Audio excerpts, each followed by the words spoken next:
Eh bien ça y est, on y est. On est sous les 6000 points sur le CAC 40. Nouvelle séance, cinquième, sixième, je ne sais plus, séance de baisse. Plus de quasiment 8% de baisse maintenant en 6 séances. Jusqu'où les marchés boursiers peuvent-ils s'enfoncer? On en parle avec vous, Eric Lewin. Bonjour Eric. Bonjour mon cher David, j'aurais aimé être aussi élégant que vous. Pour ça déjà, il faut être présent. Mais c'est vrai, c'est vrai.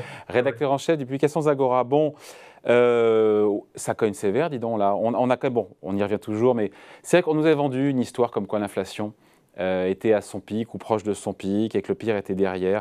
Il semble que ce ne soit pas le cas.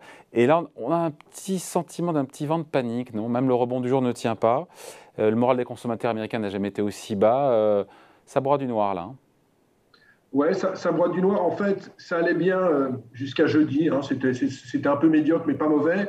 Jeudi, réunion de la BCE où on apprend qu'il va y avoir une hausse des taux plus importante que prévu, avec surtout rien sur ce qu'on appelle la fragmentation de la zone euro, ce qui veut dire que qu'est-ce qu'on fait si les taux italiens commencent à déraper. Donc c'est le premier mouvement, on a déjà eu un mouvement de hausse obligataire, et puis le chiffre de l'inflation aux États-Unis vendredi, nettement supérieur aux attentes, avec toutes les composantes qui montent, le logement, l'alimentation, et qui fait dire aux investisseurs que les banquiers ont l'air complètement derrière les taux. Et en fait, ce qui est intéressant, ce n'est pas simplement les actions qui baissent beaucoup, c'est franchement les marchés obligataires qui paniquent, qui paniquent, qui paniquent. J'ai regardé pour vous, avant de commencer cette chronique, le marché obligataire. Sur le 10 ans français, on a gagné 48 points en cette séance. Sur le 10 ans allemand, on a gagné 35 points. Sur le 10 ans italien, on a gagné 60 points. On a un spread entre le 10 ans allemand et le 10 ans italien de 250 points de base. Donc, on sent vraiment que ça tangue sur les marchés obligataires. Le 10 ans allemand, le 10 ans italien sont au plus haut depuis 2013. Aux États-Unis, on a un taux au plus haut depuis 2011 et on sent très bien qu'il y a un problème avec ces banquiers centraux qui sont derrière la courbe, c'est-à-dire qu'ils n'ont pas pris la mesure. Parce que même quand on entend François Villeroy de Galhau dire qu'il faut une politique monétaire plus restrictive, il disait pas ça il y a 2 mois, où il était finalement beaucoup moins convaincant sur ce retour de l'inflation. Là, on a vraiment le sentiment que les banquiers centraux sont un peu perdus. Donc, on nous parle pour la réunion de la Fed demain d'une hausse des taux de 75 points de Ben base. justement, c'est mon sujet. Est-ce qu'elle pourra en faire plus, la Fed, que les 50 points de base que tout le monde attend? Est-ce que parce que l'inflation ne donne pas de signe d'accalmie, elle va peut-être taper plus fort et faire 75 points de base de hausse de Écoutez, taux? vendredi, avant les chiffres de l'inflation américaine, il y avait 5% de probabilité, d'après les experts du monde entier, que la Fed fasse 75 points de base. Maintenant, on est à 90%. C'est-à-dire qu'on se dit que la Fed doit taper fort, très fort même. Maintenant, la grande problématique, ça va être le discours de Jérôme Powell après cette décision de politique monétaire, savoir où on va, est-ce qu'on aura 200 à 300 points de hausse de taux encore. Bref, on est un peu dans l'inconnu et c'est ce qui fait paniquer complètement les investisseurs. Vous parliez du CAC 40, on était quand même la semaine dernière à 6516 et au moment où je vous parle là, on est à 5940 avec un sell-off monstrueux sur tout ce qui sont les valeurs de croissance, puisque moi je regardais sur le CAC 40 depuis le début de l'année, les plus fortes baisses c'est quoi? C'est du Dassault Systèmes, c'est de l'Hermès et du Kering, avec des baisses entre 30 et 35%. Et aux États-Unis, vous avez un Facebook, c'est-à-dire Meta, qui a perdu 56% par rapport à son plus haut. Donc on a le sentiment que toutes les valeurs sont touchées, parce qu'encore une fois, ce sont les taux qui dictent les marchés. C'est-à-dire qu'on n'est plus du tout dans la référence microéconomique, on est complètement gouverné par la macro et par les taux, et on se rend compte que la conjoncture se dégrade, se dégrade. Regardez par exemple au Royaume-Uni, on attendait une hausse du PIB sur le mois d'avril. Finalement, on a eu une baisse. Et on sait très bien que dans 2 jours, la Banque d'Angleterre va être obligée d'augmenter ses taux d'intérêt.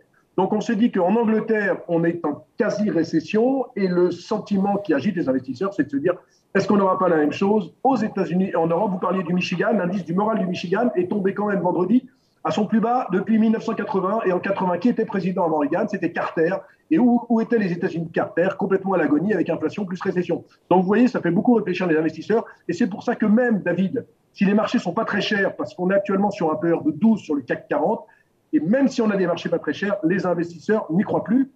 Alors, j'ai envie de vous dire, il faut savoir raison garder, parce qu'il est bien évident que si les prochains chiffres de l'inflation sont un peu moins forts que prévu, le marché pourrait repartir dans l'autre sens. Il y a 2 indicateurs à regarder. L'indice VIX, c'est vrai qu'il est entre 32 et 34, mais il est loin des 85 du Covid mars 2020. Il est loin des 160 du crack de 1987. Et puis les flux actions sont toujours positifs. La semaine dernière, on a eu encore 12 milliards dans le monde de collecte sur les fonds actions. Donc il y a quand même, si vous voulez, quelques petites bouées sur lesquelles s'accrocher. Est-ce que demain, la Fed, elle met de l'huile sur le feu, si jamais, si d'aventure, elle augmente ces taux d'intérêt de 75 points de base. Et en même temps, c'est anticipé par les marchés, vous me disiez déjà. Écoutez, j'ai le sentiment... Tout dépendra de son discours, ou des deux réunis.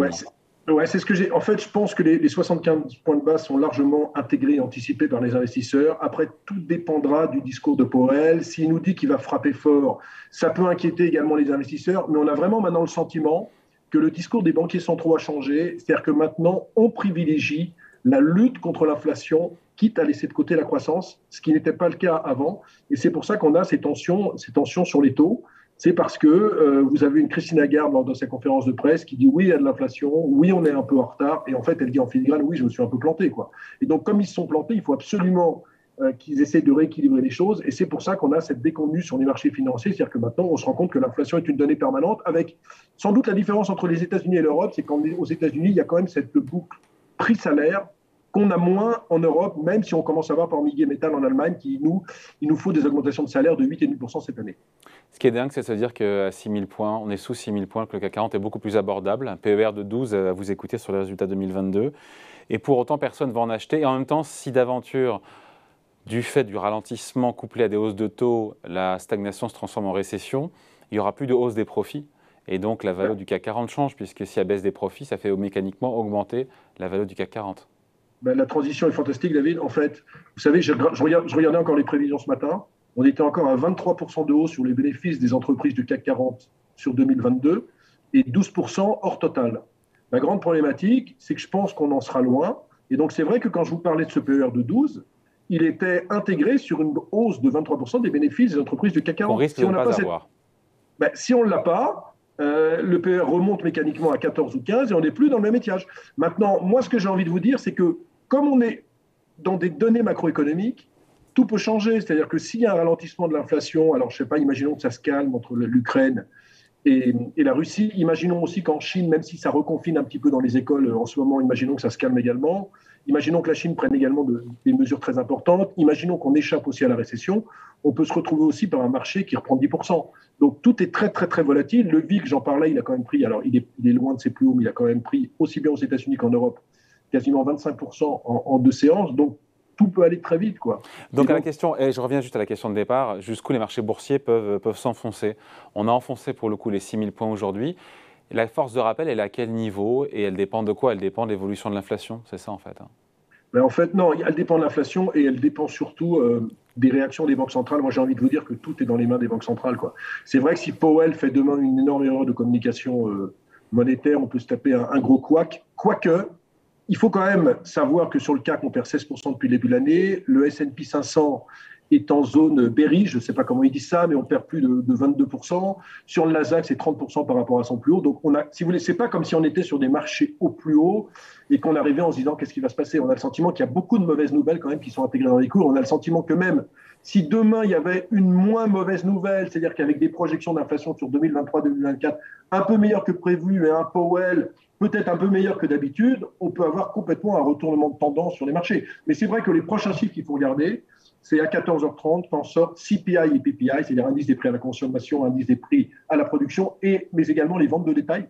Parce que ce qui soutient quand même encore les États-Unis, ce sont les ventes de détail. Et c'est vrai que si la confiance continue à baisser, on pourrait se retrouver avec une situation un petit peu plus compliquée. Mais vous savez, dans les années 85-90, on regardait les chiffres des balances commerciales aux États-Unis, c'était le chiffre à ne pas louper à 14h30.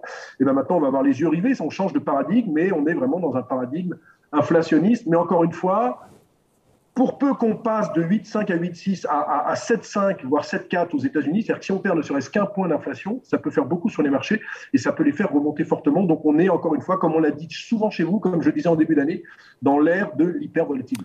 On y est exactement. Merci beaucoup. Explication. Point Merci, de vue David. signé. Eric Lewin pour les publications Agora. Salut, bye. Salut David.